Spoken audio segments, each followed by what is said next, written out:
You're listening to Parasearch Radio, news, views and reviews from the world of the paranormal from across the UK and beyond.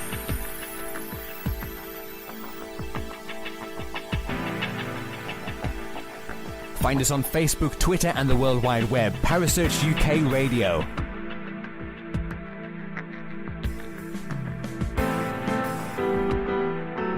Parasearch Radio, broadcasting to the UK and beyond.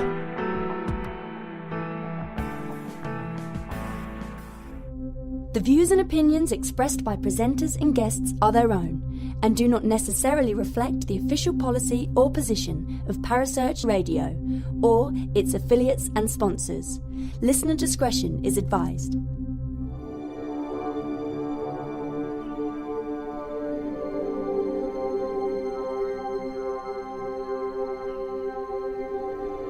You're listening to Kerry Greenaway and Mark Manley on the Dark Mirror Paranormal Show, only on Parasearch Radio.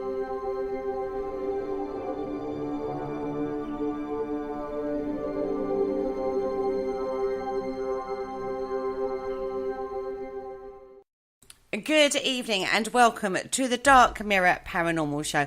My name is Kerry Greenaway, as you should all well know by now. And it's Friday. I have that Friday feeling. And I'm joined in the studio, now they're unmuted, firstly by Mark Manley. Good evening, Mark. Good evening, everybody. How are you? And the lovely Kaz Rooney. Good evening, Kaz. Good evening. How are you? And also and we're also joined by special guest Jamie Krashna. Good evening, Jamie. Good evening, lovies. Hello from the US. Crazy Krashna. There you go. Oh, Jesus Christ. Oh, dear. So, good evening, Gary. He's in the chat room. It is your Gary predicted that it would be an England-Brazil final on Saturday, on the World Cup final, basically. So, yeah, sorry, that was wrong. So, thanks, because my bet now is null and void. Cheers for that. Anyway, moving swiftly on off the football. So, guys, we are talking all about Stigmata tonight. So, first of all, Kaz, you did the research for this one. What is Stigmata? Stigmata. In Christian tradition, marks corresponding to those left on Christ's body by a crucifixion.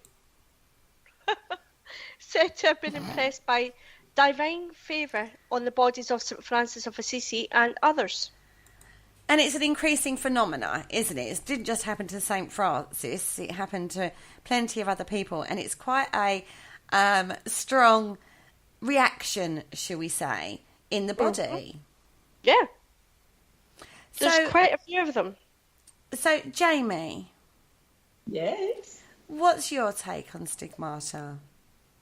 Oh, I tend to believe, after so many years hopping all over the world and seeing religious phenomenon everywhere, I've seen things that are more profound and mystifying than Stigmata. And I think that there is a possibility that it could occur. I just don't think it's as common as people would like to think, but I've definitely seen stranger things. But there's a big science part of it too, that people say, okay, well, this could be Stigmata because of these physical illnesses that affect these people where this is occurring. So it's a hard call. I wouldn't say that it's impossible to happen, but I don't think it's very common. I don't. Personally, I think that Stigmata is a case of when you are building boats, you should be very careful what you do with nail guns. That's all I'm saying. Okay? Okay. That's a strange comment. Anyway. Now, this all very first started with St. Francis. I'll just say that again. Of That's who it started with, everybody. Of the face. Francis of Assisi. Ladies and gentlemen, that was Scary Kerry Greenaway's best impersonation of Johnny Depp in Pirates of the Caribbean. Oh my goodness me! Of Saint Francis of Assisi. Yeah, got it at that time. St. Francis is a sissy? What? Him, yeah. On September the 14th in 1224. Yeah? Is that how you would say that? Yes. Yeah. 1224. I did that, yeah, 1224. This guy, St. Francis of Assisi, was preparing to enter the second month of a retreat with a few close companions on the Mont La Verna, which overlooks the River Arno in Tuscany. Now, that just sounds like a great weekend away, doesn't it? Now, Francis had spent the previous few weeks in contemplation of the suffering of Christ on the cross. But whilst they do that sort of thing, they do a lot of fasting as well, don't they? They do. So anyway, as he was kneeling to pray, he basically started to manifest these things on his body. I've just found an alien link. Oh, God. Oh my God. Yes, I said I can't, he can't. Aliens! There you go. Time of death, what is it? There, 9:06 p.m. Time of death in the United States, 4:06 p.m. before the aliens came. That went very quiet. So anyway, while he was doing this praying thing, he became wholly transformed into Jesus, apparently, through love and compassion. He saw a seraph with 6 shining, fiery wings that descended from heaven. And this seraph drew near. Now, when they talk about a seraph, I'm assuming they mean an angel, yeah? Not talking about cursive writing, no. Anyway, the seraph drew near to St. Francis and basically could see him clearly and recognised he had the form of a man crucified. After a long period of secret converse, this vision faded, and in his body a wonderful image and imprint of the Passion of Christ. For in his hands and feet of Saint Francis, as he became known later on, began to appear the marks of the nails in the same manner as he had seen them in the body of Jesus crucified. Now, this is where it gets interesting. 2 on his palms and 2 on his feet, where the nails that fixed Christ to the cross were traditionally believed to have been hammered home, and the 5th on his side. But, right, Jamie, when we looked at the Easter show, didn't we decide that... Or not decide, didn't we? When we researched that, we said that there is a huge mythology surrounding how they crucified people, what you believe are the true, what we are shown as a crucifixion. When you actually look at the historical, archaeological references to that, it doesn't match, does it? No, it does not. Not at all. Why don't you explain how they crucified? Because I'm sure there's a few people out there listening who've got no idea how it was done properly. I, for one, don't. Okay, I know it wasn't as it's portrayed in the films. Definitely was. It's definitely not as it was portrayed. Basically, it was never up high. It was always on a tree. The ankles were either side of the trunk, and they used to put like a washer, like a wooden washer for the nails, so it go through the ankle bone, just below the ankle bone. But they never did it through the palms because it rips too easily. They did it through the wrist. Yes. Right. Okay, so when you're on and you're dying, not of the wounds that is caused by the crucifixion, but generally by we talked about this, by asphyxiation, because you're out on the thing and you're trying to support your weight, so you're sort of like raising yourself up on your ankle bones effectively. It's incredibly painful. Ooh. It's torturous because you can take seconds of reprieve, but then you every second that you use leverage and put pressure on your ankles to lift your diaphragm up to get oxygen, then your ankles are more destroyed. And it's just a very slow, painful self-suffocation.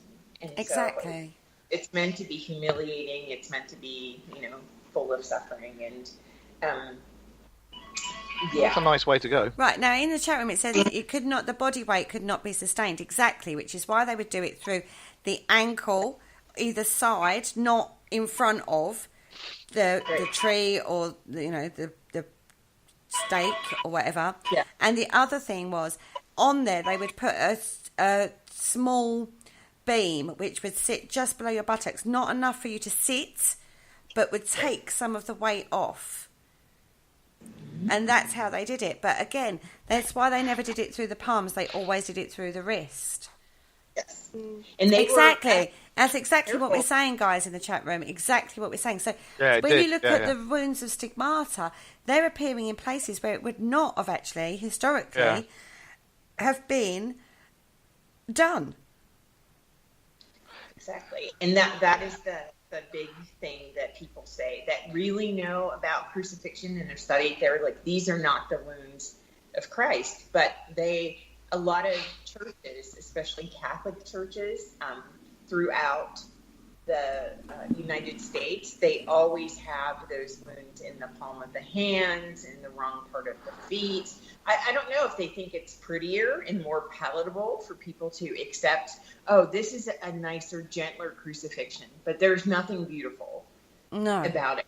And even what is happening, a lot of the research with that, even with St. Francis, they believe that he suffered from a few things, a few different ailments that caused that could explain that. Now, I've seen people with leprosy, and that's one of the theories, because leprosy can do that. And really, your palms and your feet and things are very vulnerable.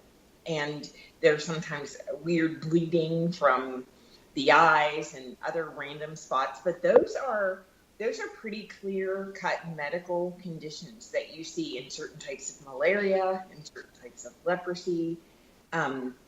You get a lot. There's a theory that they develop purpura, and it's these huge purple wounds, these bloody purple wounds that are very fragile, and they open and bleed. And they say, okay, that is the explanation, because that happens when people contract malaria. It happens with leprosy. So it's going to be pretty hard, I think, to validate that this is just something that's happening to people. I mean, we don't hear a lot about other gods and deities that people suffer their fate, well, a god that was considered a human. We don't hear about like Muslim people. We don't hear about their prophets and things, people suffering the way their prophets died or whatever. It's just, there's so much mysticism in Christianity that is sometimes very damaging. And that's why people can't take Christians seriously, because they're like, you're clinically insane. I thought that was me. Jamie. Like, you're lying. This is not a possibility. So, what are you going to do? Well, see, there's a lot of cases, and there's one case in particular where a guy's got a mark bang in the middle of his forehead, and he's been shunned by the church and told, no, you're a blasphemer. And that is a guy in Argentina called Emiliano Aiden. And I've after reading the case, I'm a bit about it. I'm very dubious about that one. But he had one bang in the middle of his forehead, and he collapsed, said he had a headache and this. No, but that wouldn't be classed as stigmata anyway, because that's not where the traditional marks happen. No. They would say it's because of stigmata, because the one mark is for the crown of thorns. That's why they're saying it. Oh, exactly. Okay. But literally right in the middle of his forehead, and he collapsed, and then since then, he's had them mysteriously appear on his wrists and his ankles, and an undisclosed deep wound upon his body. Wow. Make of that what you will. The thing is, Kaz? Do you know one thing that kind of jumped out at me? Diabetic ulcers can cause that as well. Yes, exactly. Yeah. There are a lot of conditions that can cause festering wounds. But do we think, though, then that, right, we're looking at it from a medical perspective here. if you couple that with a really strong belief system in the Passion or Jesus, it would then manifest in those areas. So you would need those two factors. Or are we just saying it just is just pure coincidence that those were where the marks came? Well, I don't know. I think we have to look at the people because... Yeah, definitely. It has to do with the people and their beliefs. And, I mean, it's not hitting just common, everyday people that are just walking around like, oh, I was just at the pub and I was just... You know, I just look what I just. Oh my God! I just started bleeding from my palms. It must be right. Stigmata, but I don't actually believe in Jesus. You know. Right. Well, there's a whole thing where articles have been published, and it tells you 10 ways to identify if you have the stigmata. And I found the article and I laughed. I mean, I shouldn't have laughed, but I did, because the people commenting were just dead serious. They're like, I think Christ has chosen me. It's like, really? Well, tell me about your walk and your faith and your belief. Oh, I don't fucking believe in Christ. Excuse me. But it's like, but I think he tagged me with this stigmata because I'm so special. I'm like, really? Okay. Oh, mate, seriously, well, I should be bleeding all over the place then, because I'm very special. A couple of things I did find out while I was doing the research, which is quite interesting. It's the majority of people who have stigmata are actually women. Yes. Okay. And there is a high percent, there is quite a few people who have died at the age of 33, which is allegedly the age that Christ was crucified. Right. Did you read about a woman named Marie Rose Farron? Yes. Okay, yeah. Her case to me, I thought was pretty interesting, because she started having visions at 6 years old. Mm-hmm. And then in her teens, she became mysteriously paralyzed and bedridden. And later... Theresa Newman. What? Theresa Newman, did you say?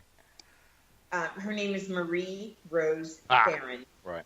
Yep, sorry. And then she developed whip-like wounds on her arms and her body, and she experienced all the stigmata, which the church would classify as all the wounds. Yes.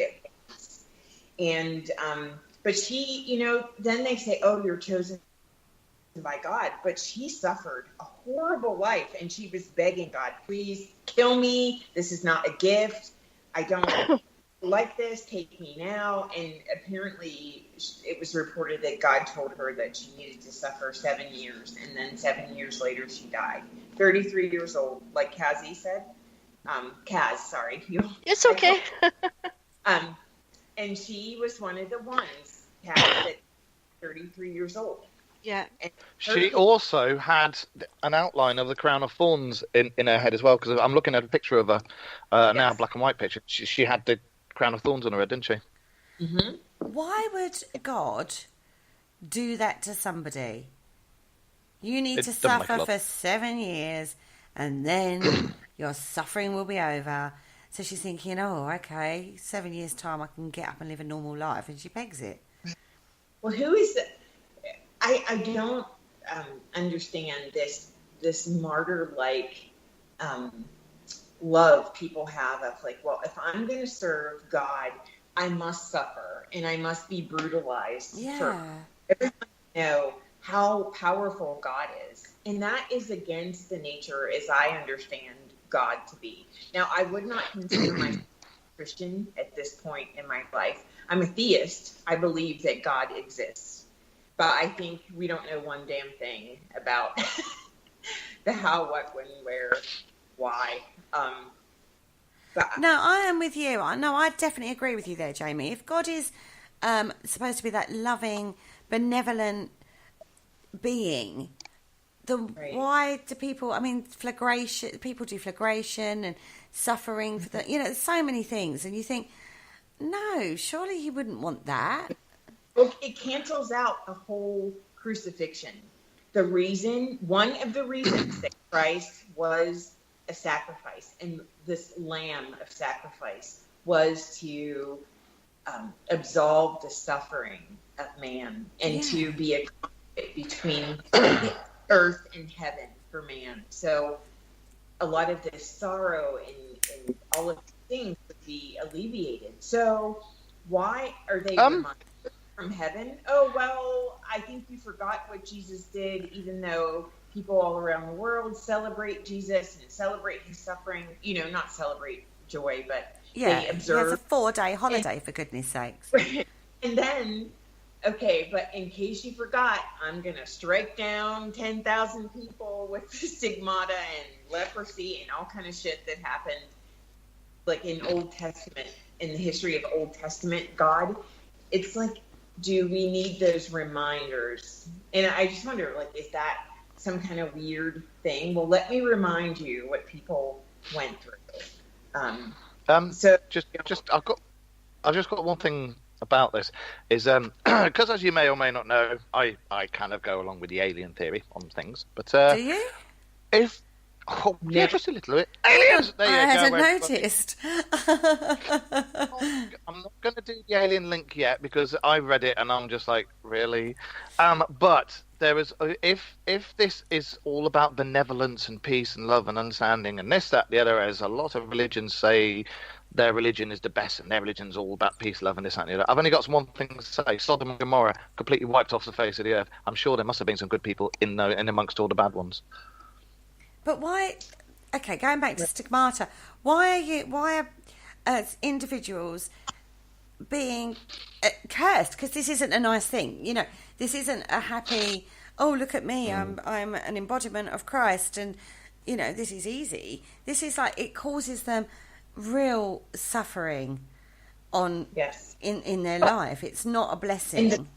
But who says they're being cursed? If they're that strong of a belief, and they're so religious in that sense, they would probably not see it as a curse, but as a sign that they were connected to God. Put it that way. But Maria was saying, please release me. I can't, this is too much suffering. No matter how much religious fervour she's got in her belief system, she's praying and asking God to take this off of her. And he's going, no, continue to suffer for 7 years, love.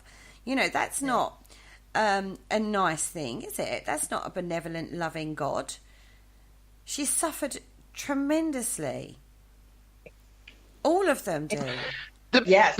A lot of most of the ones though who do, there is the odd one who isn't religious at all. But on reading up these cases and stuff, like what's one over here? Ethel Chapman. All the ones who've suddenly got this stigmata are very, very religious and very believe in it, So is this just a physical manifestation of belief, particularly when we look at where the wounds are coming from? The wounds are not historically, archaeologically correct. They are, as you at school, it's through the hands. Exactly. If you look at all the images of Christ or statues of Christ, it's through the palms, through the feet, on the top of the feet. He's got the wound on the side from where the Roman soldier allegedly stabbed him with his spear. He's got a crown of thorns on his head. That's the image that you're fed by the religious bodies, whether that be, Catholicism or Christianity. That's what you're fed. If you've got that much belief and faith in that religion, to the point where you're fasting and meditating and, doing that contemplation on religion, isn't this then a manifestation of a belief system? That's what I'm beginning to think it is, because most, like I say, majority of people are like uber religious, and if you believe that strongly in things, you may start displaying symptoms to do with various events that have happened in the thing you believe in that's wrongly. I mean, how many times? Sorry, it might be psychosomatic. Yes. Yeah. The people that aren't bleeding. There are people that claim to have stigmata where they have continuous pain and sensation in where all those 5 wounds would be, but they don't manifest any blood. Now, for me, that's completely psychosomatic. I agree with Kat. Yeah. I think we all, like, okay, yeah, if I watch a movie, okay, I'm a veteran, and I can't watch movies where I see veterans being blown up in war, because I will fully go back to that time, and I will feel that pain, and I will feel that trauma. And I don't know if this is some type of PTSD that people are empathizing so much with Christ that they're manifesting this, I feel this pain. And I know that the mind can do that, but I just think that that's a mental health thing. That's a psychological issue. That's stigmata. Supermoon's brought up something in the chat room, actually. She said, is it their ego? Because look how committed to Christian I am if I suffer in this way. That's a good point. They look like a committed Christian by suffering. All right. Can I point out one particular case to you guys? Mm-hmm. And this is a recent one. Well, late 90s. It's still going on now. A Croatian priest called Zlatko Sudak. Basically, his stigmata allegedly appeared at a get-together with his friends when he was 31. And the first wound that appeared was an approximately an inch-long indentation appeared in his head. And then a year later, markings appeared on his hands, feet, and side. And he says the stigmata, he described the stigmata as filling him with a tremendous fear of the Lord, which I don't understand why you would be scared of the malevolent one. But then he says his wounds cause him no pain except when he is praying, at which time he feels them pulsing. But he has also claimed that along with these stigmata wounds, he has received the gifts of levitation, prophecy, and bilocation, the ability to be in two places at one time. I also hasten to add that when I looked into this young man, he does a lot of shows, a lot of appearances, and has written a few pamphlets and books and things. So make of that what you will. Just putting it out there. Money to be made from religion is all I would say on that one. How about this then as a concept? Okay, so in this incarnation, you're very religious. If you, talking about PTSD, if you had a past life and at some point in your past life you had been crucified, could it possibly be a manifestation from your religious belief from a past life crucifixion? I can believe that. Didn't we have about markings and wounds manifesting with people and birthmarks? Yeah, we talked about that a little bit in psychic birthmarks, didn't we? That's right. Mm-hmm. Yes. Yeah. Which was supposed to be... Sorry, if you've not listened to that show, that is basically where birthmarks or marks on your body are supposed to be, in some cases, wounds that you had received in a past life that are on your physical body in this life. So could this be a form of PTSD where you've got that religious fervour in this incarnation and you've had that experience in a past life of being crucified, that then those wounds are, manifesting? It's just an idea. I'm just chucking thoughts out here now. Yeah. There is also the school of thought. A certain English guru whose name sounds like Pike said that disabled people were disabled because of things they had done in former lives, and it was a manifestation of what they had done wrong in former lives. Now, being disabled myself, I find that particularly...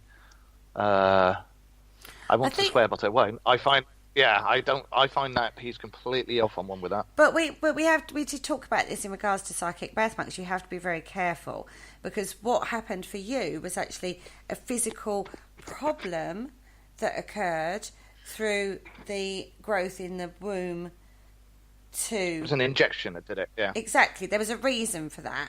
So I wouldn't say in your case it's a past life thing. But if, say, for example, in a past life you was in the war, you had your... your leg, I don't know, for example, got blown off in a bomb. I don't think that would manifest in a new incarnation. Is that why I've got a little hand and I can drink ale from my leg? No, I don't think that's right. I think you have to be very, very careful, because I don't think that would happen.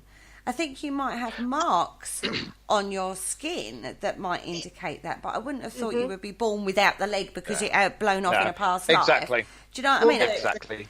That's. I'll tell you one thing. But there's one thing we are going to do though. You're going to regress me, aren't you? And it's going to be on a later show. Yeah, we are going to do that. But going back to Stigmata and looking at the past life situation, it's a possibility that the belief system in this incarnation is manifesting a past life PTSD physical manifestation, is where I'm going with this, which is, again, a different aspect to physical manifestations of past lives on your body from, like, psychic birthmarks. I don't think you would be born with a disability because you suffered in a previous life. Kerry. What? Sue Blue is saying in the chat room, what if we have contracted to suffer in this lifetime to atone for previous lives? So what if before we've been reborn, we have said, right, we're going to suffer this, this and this to make up for the wrongs we did in the past life? No, I don't know that we get a choice. But I think that from the Christian point of view, they believe very heavily in something they call generational sin and generational. Yeah. Those things, and it's so ingrained into that they have a whole sect of the church that believes that they can pray and break these bonds that were handed to you before birth, and they make a lot of money too from people, going back to the money issue. But they believe very strongly that when we have these curses, it's because of something else or something that another family member did that brought upon sorrow and curse, and all the generations are cursed, just like there are generational blessings. And so that's a very present thing still in the church. They're like, this is what we believe. But I wanted to go back to the PTSD thing. And I know it's a possibility because I had a very odd experience. Now, it could have been the heat. It could have been that I did have malaria and I was whacked out of my brain. But I was working in a small village in Africa with a lot of very strong religious beliefs, not Christianity.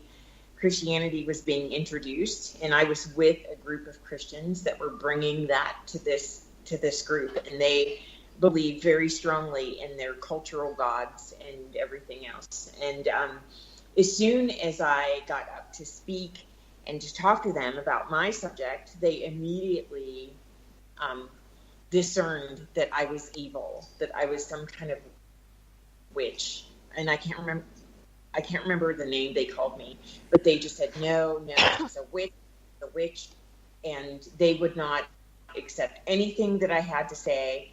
And I wasn't frightened for my life, but their screaming and their curses they were shouting at me were so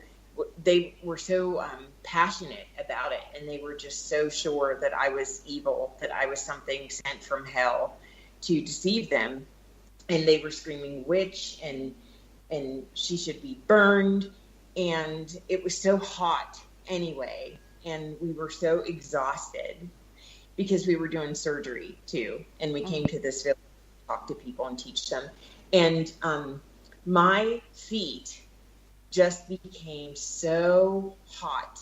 And I felt like I was on fire. And it was, I don't know if it was their power of suggestion. I don't think they knew about any witches being burned, but they believe in burning people when they're sinful and evil. But I'll tell you, my legs and feet were so hot, and I experienced such trauma from that I was barely able to stand on the ground. Even with my shoes off, no matter covering up my feet, putting water on my feet, nothing took the burning away for about 3 hours. So I think there is some connection to PTSD. I mean, they don't know anything about my family or my background, but they quickly deduced she's a witch and she should be burned. And that was the experience that I felt. when I was standing there. Well, I think that's a bit harsh, Jamie. I mean, I'd say you're a pain in the ass, but I wouldn't say you're a witch or anything like that.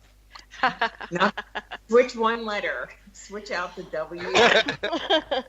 I've got another thing to point out about another case. I mean, you might have seen this one, Kaz. Padre Pio. Padre Pio, yes. Yeah. The thing with that is, it was rumoured that he might have done the runes himself with carbolic. Was it carbolic soda? Yeah, but then it was discounted. Yeah. But here's the carbolic thing. acid. Here's the thing. When he was actually, I think it was, who was it? It was Bishop Raffaello Rossi who'd done the examination in 1921, and when he looked at the bleeding from his hands, the skin wasn't even broken. Right. It also says here he lost about a cup of blood daily, but the wounds never closed or became infected. And instead of the smell of blood, the wounds always emitted a sweet odour. But there was a document that that's right, and there was a document that the Catholic Church and the Vatican. Well, it's funny enough, that's going to be a future show. There's a document in the Vatican archive that shows he actually asked for some bottles of carbolic acid, and they've since said, oh, no, and it's been dismissed by the Catholic Church during his beatification process. Make of it what you will. But Rossi actually turned around and said, I believe he said there was maybe four conclusions he could come to.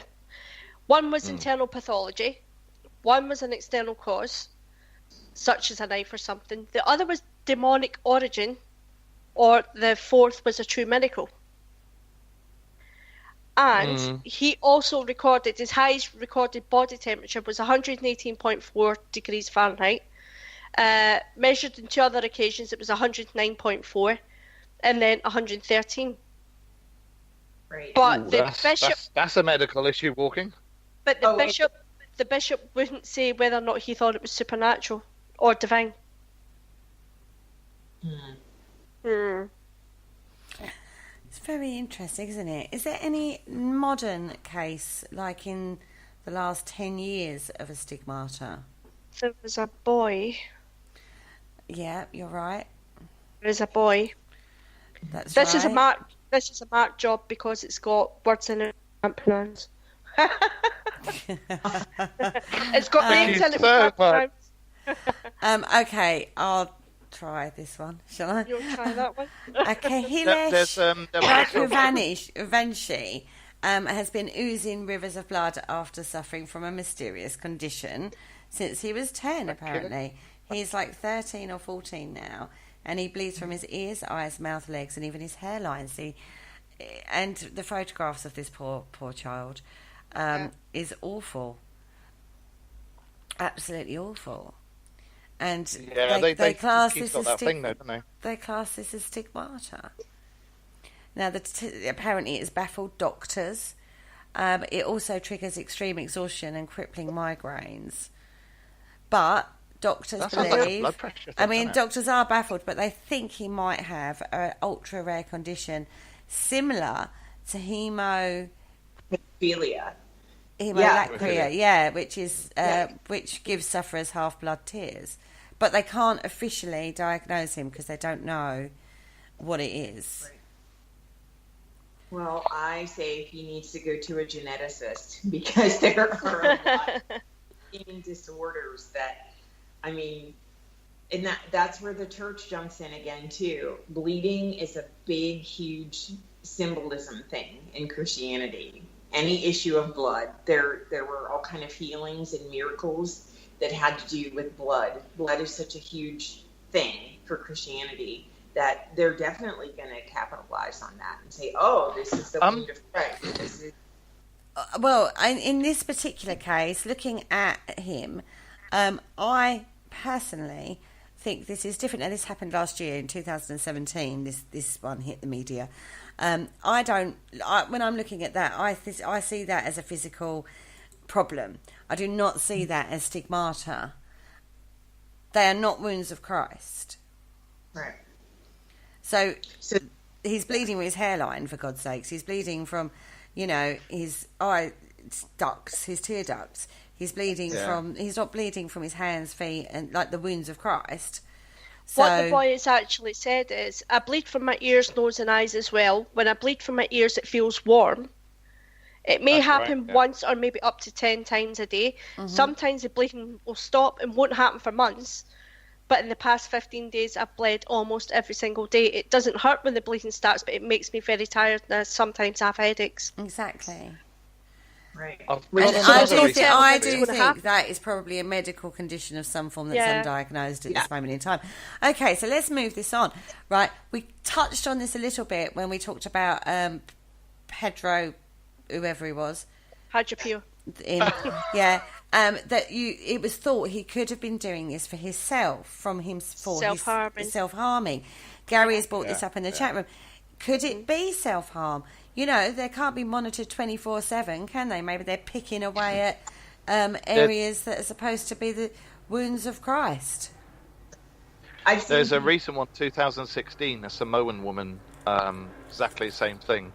And she was called, I can't even pronounce it, Tuari Puapuago or Papo, that's her name. And she had stigmata, wounds appear, and she's got wounds in her forehead and this, that, and the other, but a lot of people are claiming that it's self-inflicted. And looking at the ones on the forehead, to be honest, I think I agree with that that analysis of that. And also, there's another one I would like to point out. Anything that a vast bunch of people believe in fervently, you know, like religion, aliens, all that sort of thing, you will always get something that happen, and you'll get like the staunch ones going, oh yes, it's this, it's that. You'll get the staunch religious people saying, yes, it's this, it's from God. You'll get the alien people going, oh yes, it's from the aliens and this, that, and the other. Can I just say that when you do get things and they are connected with certain things like religion and this, that, and the other, of course you're going to get the religious people saying, yes, it's stigmata, yes, it's the wounds of Christ, or yes, it's aliens, and yes, it's that. See what I mean? But only if they're manifesting in the mirroring of the wounds of Christ. Well, the other one that I found, I'm not going to mention the person's name because I'm just not going to humiliate them and rip them apart on radio. But there's a certain writer who's written a few books, and he has claimed that stigmata in some people are... See, and although I love my alien stuff, this is too out there for me. Stigmata are what are people that have had surgical implants from aliens to turn them cybernetic, and these wounds, cyborgs basically, these wounds are from where the implants have been put in on their hands, wrist, feet, and head. Ridiculous. I told you. And although I love my alien stuff, no, that's way out there for me. It's just. It's very easy to self-harm. I've seen people that have been in restraints that have been able to self-harm. So you don't need weapons. You don't need anything. Like it's very easy to self-harm. And I'm leaning very heavily on like a lot of people are doing a lot of this to themselves. Okay, well, there is another aspect to stigmata that we haven't covered yet. We've talked about the wounds of Christ, but there have been several reports that marks have actually been found on the heart of the person who had stigmata during post-mortems. Saint Teresa of Avila's heart is preserved as a sacred relic and is held to display marks believed by some to represent the piercing of her heart by a spear.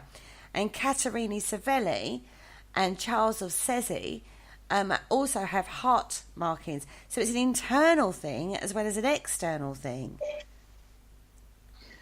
My take on that as a nurse and a medical person is that one... I was going to say medical issues. Consider that it's a medical issue. There are genetic issues where there are holes in the heart. And those people have bleeding problems, and it makes sense that they would develop purpura, the bleeding under the skin, and bleed out. So it's medical. There are many people that walk around with gene mutations and things that are, their hearts and their organs are all like, they're on one side, they're twisted up. I just don't believe. And two, there's always the case that when someone claims to have stigmata and they die post-mortem, it's very, very easy during an autopsy or removing those organs to fabricate evidence to prove what they want you to believe. Mm-hmm. Well, it's also sorry, I was just going to say, to butt in now, just one thing I was going to point out as well is there's a hell of a lot more cases of women with stigmata than there are men. Yeah. And it's in the Catholic Church, out of 400 people who were beatified or canonized by the Catholic Church, 353 are women and only 54 are men. So But I'm looking at on the ASAP site, they say that the estimation indicates a figure as high as 85% are women. Yeah. Well, people believe exactly. that Mary Magdalene and the Mother of Christ are so central. They are almost more significant to people than the idea of Jesus. Women are both hated and revered in Christianity, and it makes perfect sense to me that women would be like the ultimate martyr. I mean, according to Christianity, God chose one young, untouched woman to be the mother of everything, the mother of Christ, the mother of the Savior. And she's so revered. You will see in Catholic homes, you will see everything Mother of God, Mary, Mother of God. So it makes perfect sense that women would be afflicted with this, in the psychiatric part, wanting to be identified as that special type of woman. I am also special, like Mary Magdalene. I am special, like Mary, the mother of Jesus. I'm special, like all these women who have suffered. And it makes perfect sense to me that it's women that have this affliction. They bear the sorrow and suffering of everything. You know, women, throughout history, women are, you know, there's no life without women. I mean, we are important, but I just... And no disrespect, and I don't mean to be sexist at all in this, women do tend to display, I'll go with display, more emotions than the male race. Right. No disrespect to any man on that comment. I appreciate it. Come across as a little sexist. Don't get your breeches in a twist with that one. But there is a definite... There is a definite... Mark dropped. He got upset with my sexist comment. But at the end of the day, there is a definite difference of how men think against how women think. Yes. Yeah, there is. Do we think? And Mark's back. Didn't upset him that much then. We thought we'd upset you with that comment. No, I didn't even hear a comment. What comment? Don't worry about it. It's fine. What comment? I said that it could be the way that, like, women are a lot more emotional in regards to the display of emotion. I'm not saying that men don't have emotions, but the way we process emotions is a lot more external than the male race, and men and women think very differently, which could explain why there's a higher percentage of women that display stigmata. That's where I'm going with that. No, I agree with that. Yeah. In the history of the church, God chose a woman. He didn't choose a physical man to impregnate Mary, Mother of God. He impregnated, the Spirit impregnated her. So women are automatically, you know, elevated in the church because of that. I mean, he didn't even choose a man. He was like, it's God and this woman. To be absolutely fair, I've had a few nights on spirits where I've tried to do a bit of impregnation myself, but never worked. You're not a god, I'm afraid to say. You're not a god, Mark. Never said I was. I'm just gorgeous, but I'm not a god. Yes. You may be Joseph. You may be Joseph. But he didn't get sex, did he, old Joseph? God did it for him. And he was like, oh, it just took my job away. Anyway, going back to stigmata, quickly, before we get ourselves into any more trouble. Let's have a look at, because we've only got about 10 minutes to go. Teresa Musco, she was a stigmatic from Naples. Now, she endured a lifetime of bad health and had more than 100 operations in the years leading to the early death she actually predicted for herself. She actually died in 1976 at the age of 33, which, as Kaz said, is allegedly the age that Christ died on the cross. Now, when she was alive, she had a really bad self-image, this lady, didn't she? Yeah, she did. Self-worth and self-esteem issues, truly, with this one. She described herself as a dung heap. Her diary I know, how awful. Her diary frequently contained the exhortation, "Lord, use me as your cleaning rag." Wow. Oh, really? Gee, what sort of upbringing did she have? Does anybody know?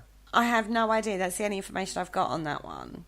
Because that sounds like a really terrible upbringing by extremely religious parents. Right. Someone that abused her horribly. Yeah. I'm just seeing Carrie all over on this one, aren't you? Except she didn't develop telekinesis, she developed stigmata instead. Yeah, yeah, it does sound like... Because, unfortunately, religion has a lot to blame for a lot of things, you know? Yeah. And people do go way too far with it. Sorry, but they do. That's why I'm not religious. I'm spiritual, but I'm not religious. Too many wars are fought over religion. Yeah, that's true. Yeah, I mean, having said that, I feel like we've been a little bit religious bashing on this one. Isn't it a good thing to have that much faith and belief in something? If it's a healthy one, yeah. But when you're inflicting pain and suffering on others because you say that person has to be as you believe religion should be, then that's wrong, because everybody should be allowed to be what they want to be. I agree with you. I'm with you, but that's my belief system. Right. We know religion is about control first. It's control first. Yeah. Well, I mean, you look at all the, like Waco, things like that. When you've got one person who's religious fervor and they convince lots of people that they are the Messiah or this, that and the other, and look what happens. But, you look at, say, someone like, let's take Charles Manson, which is very similar, isn't it? How enigmatic that man must have been. Yes, there was a lot of alcohol and drugs involved in that situation, as we found out with the Haunted History show on that. But he must have been an incredibly amazing manipulator to make people do those things. So, yes, you're right. In regards to the manipulation that can be done on a person's psyche. I know what you mean. Yeah, you know, by another is well documented. I mean, we look at narcissists, you know, we've talked about this before on shows, you know, that manipulation from an external source. But this is a manipulation done on yourself, by yourself. Well, a lot of people, you know, there's the old thing. A lot of people will tell a lie, and you tell that lie so many times, you start to believe it yourself. Yeah. They're not targeting Mensa candidates.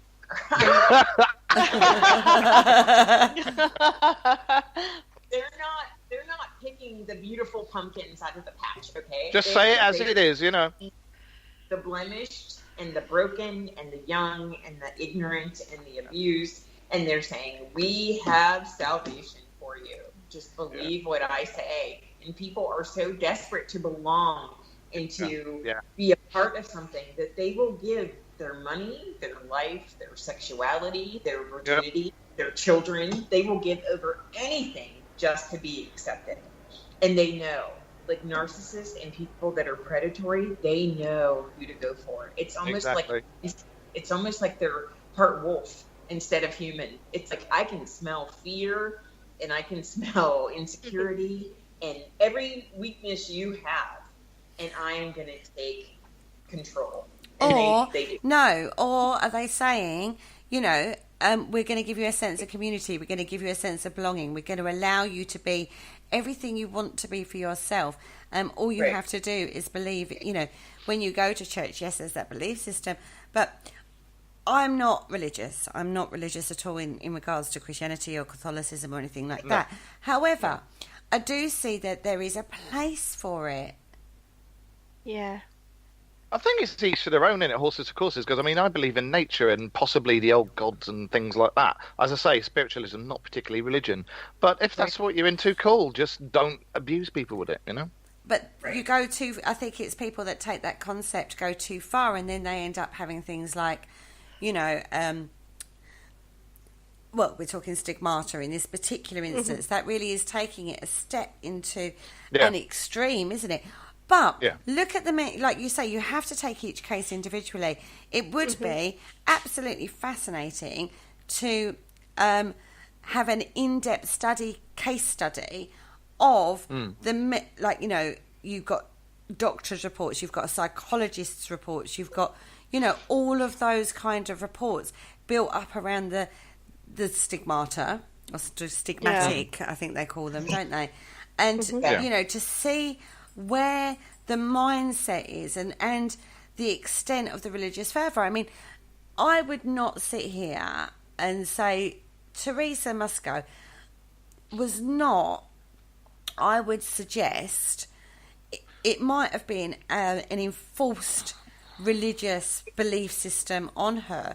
You would think, though, she would turn away from religion when she reached adulthood if it had been imposed by her parents. Bearing in mind, she died in 1976. This is an era or an age where people were running away and doing what they wanted to do, and it was more of an awareness that you can live your life how you want to live it, not necessarily under the banner of your parents or, you know, a husband that's abusing, or whatever the circumstances. It was more acceptable to break free from those kind of bonds. But Kerry, it says that she had 100 operations before she was 33 years old. Maybe she wasn't strong enough. I was just about to say that. And there's also another thing you've got to remember with religion and stuff. If you're that low and that down, and you've got nothing left, the only thing you've got left is religion. Because a lot of people, unfortunately, you know, will turn to it and think, that's it. And that's what a lot of people pray on. So I just want to point out, we're not against religion. Oh, God, no. It's just, unfortunately... There's many different religions. We're not against religion. Yeah, just want to point that out. There's a lot of charismatic people who abuse it. Let's put it that way. Yeah, we're against religious abuse. And we're against that. There's a difference. There's the difference. But in regards to stigmata, it's, like I said before, it's almost like a religious abuse against yourself. Right. But there's many different options. Is it hysteria, diabetic ulcer, self-harming, psychosomatic? Is it truly unexplained, or is it really the marks of Jesus' crucifixion? That's why it would be really interesting to see a whole case study rather than a protected church perspective on a stigmata. You know, get a doctors in, get, you know, renowned doctors in, get good, you know, psychologists in, you know, get assessments done, get all that done, as well as, you know, putting it all in a melting pot rather than just from a religious perspective. But do you think a lot of people hide stigmata in this day and age, if it occurs now? Probably. Yeah, I would. Have any of you heard about the Buddhist stigmata? No. It's not. No, go on. Yeah, pull it up. There is a whole sect of Buddhists that believe that in stigmata, and there's a sect of atheists too that also believe if you pull it up you'll be able to find it, and that's where it gets a little bit more fascinating for me anyway, because I think it's very easy to link this to Christian mysticism or, you know, Jewish mysticism, even whatever. But when you have like Buddhists jumping in, and even atheists who are experiencing this and saying, "Hey, I think it's worth more research and looking." But in my heart, in my science mind, in my medical mind, I'm thinking medical condition. I'm not thinking at that point, because if you're an atheist, what atheist do you know is going to say, "Yeah, I have the marks of Christ. Don't believe in him, but I have it, and it's a bad one"? No one. Sue Blue's actually said in the chat room there's a condition called, right, I've got to pronounce this, hematidrosis, which causes sweat glands to exude blood under extreme physical and emotional stress. And this is going back to the lad, isn't this? Yeah. Yeah. Actually, if he's got a mutated gene, anything then that might, if he's got a mutated gene on that, anything that's excluding some form of excretion, like his nose, his eyes, his ears, could be stress. Sweat, the sweat in his hairline, he's bleeding from his urinary tract. Can't never say that word. Do you know what I mean? It could be a mutated gene of that hematidrosis situation. You've got to be careful, Kerry, because the urinary tract is right near the alpaca pass, so just be careful. The alpaca pass. And on that note, we've actually come to the end of the show. Thank you so much for joining us, Jamie. It's always fascinating having you in the studio with us. So thank you so much for joining us. It was my pleasure. Thank you for having me. Thank you, everyone in England, for tolerating me. We like having crazy... We love having you on. We're going to have to find another topic to bring you back on a Friday. I'll find just one. got one. Buddhist stigmatism. Well, yeah, we could go on with this, couldn't we? We may well have to revisit this and look at it from other religious angles rather than just the Christian and Catholicist angle that we've taken tonight. Anyway, guys, if you've missed any of our shows, don't forget we have a YouTube channel, Parasearch Radio. Pop over there, click, like, share and subscribe. We also have a website, parasearchradio.com. All of our blogs, all of our shows, affiliates for the station are on there if you want to be interested in who affiliates with us. All of that is up there. Don't forget, we also have the Sharing and Caring event. Don't forget, if you're doing an event for the 18th of May next year, you need to register it on the parasearchradio.com website so we can get all the necessary information out to you. Do an event on that day, raise money for charity, come under the Parasearch banner. We'll help promote you, help you in any way we can. Anyway, next week on Parasearch, you're very, very good tonight, Mark. I'm very impressed with you. God help you next week. Next week we are talking... Oh, God. What's the show, Karen? Next week on the Dark Mirror show, we are talking incubus and succubus. Yeah, that one's going to be a wild one. Can I have the week off? If you would really want to, because that's going to probably be quite a triple X rated show, I would say. We are talking incubus and succubus next Friday. Don't forget, Sunday evening is our next show. I am on the Spirit Dimension, 9 p.m, with the lovely Claire Hinks. In the studio with us, we have Heather Prince and Lisa Michaels, who have been on a few times now, talking the ways of manifestation and the Hunch Club. So, and using your intuition and how you can use your intuition to boost your superpowers. So, a more spiritual show on Sunday. And on that note, everybody, say good night. Good night. Good night, and aliens! Thank you for listening. Don't forget to join us for more shows throughout the week. Find us on Facebook, Twitter, and the World Wide Web to keep up to date with all the shows right here on Parasearch Radio.